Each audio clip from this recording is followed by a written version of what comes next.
Que ce soit en sciences, en anthropologie ou en sociologie, même en biologie, quand on parle d'un enfant qui naît, quand on parle de la vie de l'être humain sur la terre, on le place en 6 étapes ou en 6 phases.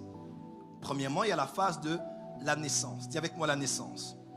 Donc, lorsque l'être humain est dans le ventre de sa mère, 9 mois au maximum, ou plus ou moins, certains débordent, et l'enfant naît. On appelle cela la naissance. Quelqu'un peut dire avec moi la naissance. Deuxièmement, il y a l'étape qu'on appelle l'enfance. Dis avec moi l'enfance. Troisièmement, il y a l'étape qu'on appelle l'adolescence. Quelqu'un peut dire l'adolescence. Quatrièmement, pour avancer, il y a l'étape qu'on appelle maintenant l'âge adulte. Où après l'adolescence, l'enfant devient adulte.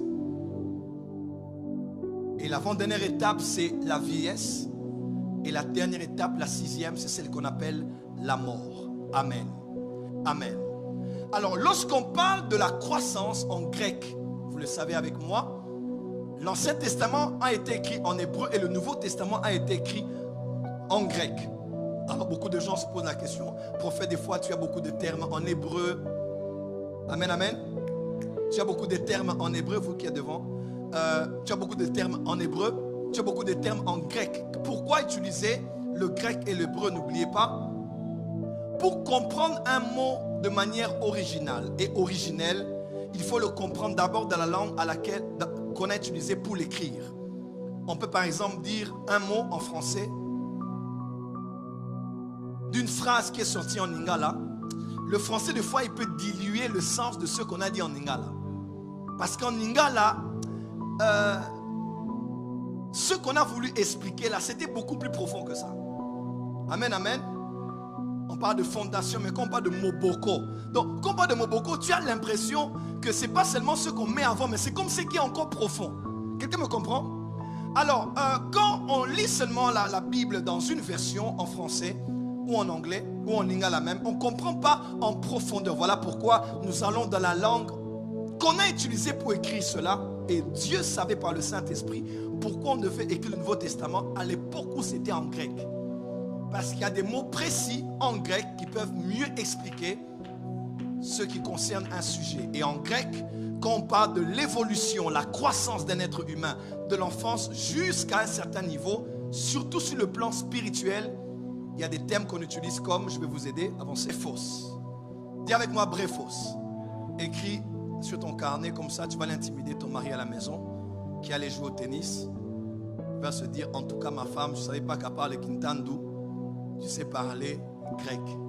Brephos. Quelqu'un peut dire avec moi brephos. Alors, brephos, c'est un terme grec qui parle de l'enfant. Tous ces termes parlent d'un enfant, mais parlent d'un enfant à un certain niveau de sa croissance. Ici, c'est le terme brephos. Brephos veut dire bébé.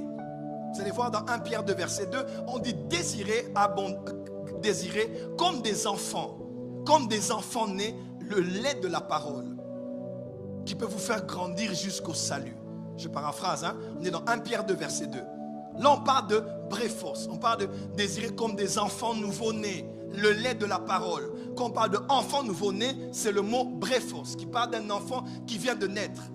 En Christ, ça veut dire quelqu'un vient de recevoir Jésus maintenant là. C'est un qui? C'est un? Encore, c'est un? Dis avec moi les bébés spirituels. Ceux qui viennent de naître sont des brephos. Et c'est eux-là qui boivent le lait. On dit qu'ils puissent désirer avec ardeur le lait parce que l'organisme de l'enfant a besoin notamment de lait. Voilà pourquoi Dieu, en permettant à l'enfant de grandir, de croître dans le ventre d'une femme d'une part, il a aussi permis au sein d'une femme de croître par le lait qui se forme. Parce que autant que Dieu prépare la venue au monde d'un enfant, il prépare aussi sa nourriture dans le corps de celle qu'il a portée. À manger, ce sera compliqué. Les os du poulet à broyer, ce sera impossible parce que son organisme n'a pas produit, il n'est pas constitué des éléments comme avec les dents pour pouvoir manger la nourriture solide. C'est un brephos. Et c'est le niveau de sa croissance. Il est né, c'est un brephos. Deuxièmement, il y a ce qu'on appelle un népios. Dis avec moi népios. Dis encore népios. Dis encore népios. Népios veut dire aussi enfant. Népios veut dire aussi enfant. C'est le verset qu'on voit par exemple dans 1 Corinthiens chapitre 13. L'apôtre Paul dit, lorsque j'étais enfant, je parlais comme un enfant. Je pensais comme un enfant. Je raisonnais comme un enfant. Mais lorsque j'ai grandi, j'ai oublié tout ce qui était de l'enfance. Alors, le mot enfant là, ou enfance, a référence avec népios. On est de nouveau, on est un bréphos. On avance un peu de la croissance, on devient ce qu'on appelle un népios. C'est-à-dire, on est en train maintenant de grandir. On est un enfant, mais on pense comme un enfant, on raisonne comme un enfant, on réfléchit comme un enfant, on agit comme un enfant. C'est normal parce que c'est l'étape dans laquelle nous nous retrouvons. Après l'étape de népios, il y a l'étape de teknon. C'est ce qu'on appelle adolescent. C'est là où on parle dans Ephésiens 6, versets 1 et 2. On dit, enfant, on parle de quoi? De faire quoi d'autre? Honore ton père et ta mère.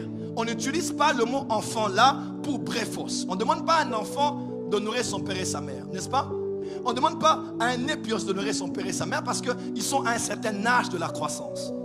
Mais à ceux qui sont adolescents, qui ont maintenant l'âge de la raison, ils sont lucides, ils font des choix, ils se découvrent, ils ont une volonté propre. À eux maintenant, on les exige maintenant de faire quoi d'eux?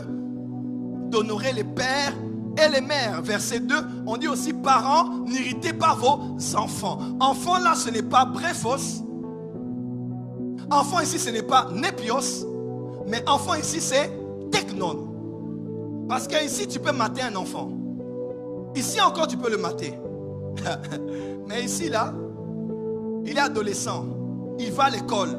Il se découvre dans les yeux de ses amis. Il a des amis. Il s'affirme. C'est un homme. Sa voix commence à changer. Il parlait comme un efféminé. Maintenant, il a une grosse voix. Il a la pomme d'Adam, le kingo-dingodi, le ventilateur de foufou. Qui a compris? Ça commence à pousser. Elle est une femme. Elle a des formes. Elle voit ses menstruations. C'est un homme. Il commence à grandir. Il va à l'école. Il voit des petites minettes, des petites choupinettes.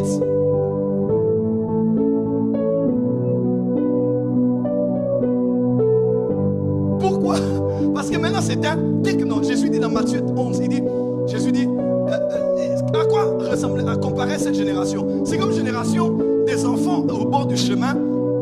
On a joué des complaintes, ils ne pleurent pas. On a lancé des cantiques pour danser, ils ne dansent pas. On ne sait pas ce qu'il veut. Cet âge-là, c'est l'âge où l'enfant croit qu'il connaît tout.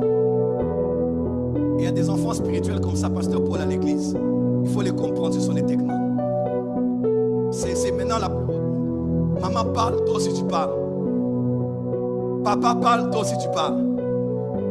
Et c'est à l'âge qu'on a quand on est adolescent, on croit qu'on connaît tout. On croit que nos mamans sont vieilles. Elles sont de la vieille école. Nos papas sont de l'ancienne école. Il ne me comprend pas. Elle ne me comprend pas. Elle ne veut pas comprendre ce que je sens. C'est là où les parents et les enfants, ça commence à clasher. Même dans l'église, c'est ça. Quand un enfant que vous avez emmené au salut devient maintenant un teknon, c'est là où il croit qu'il connaît tout plus que son père spirituel. Quand il connaît une révélation, il a l'impression qu'il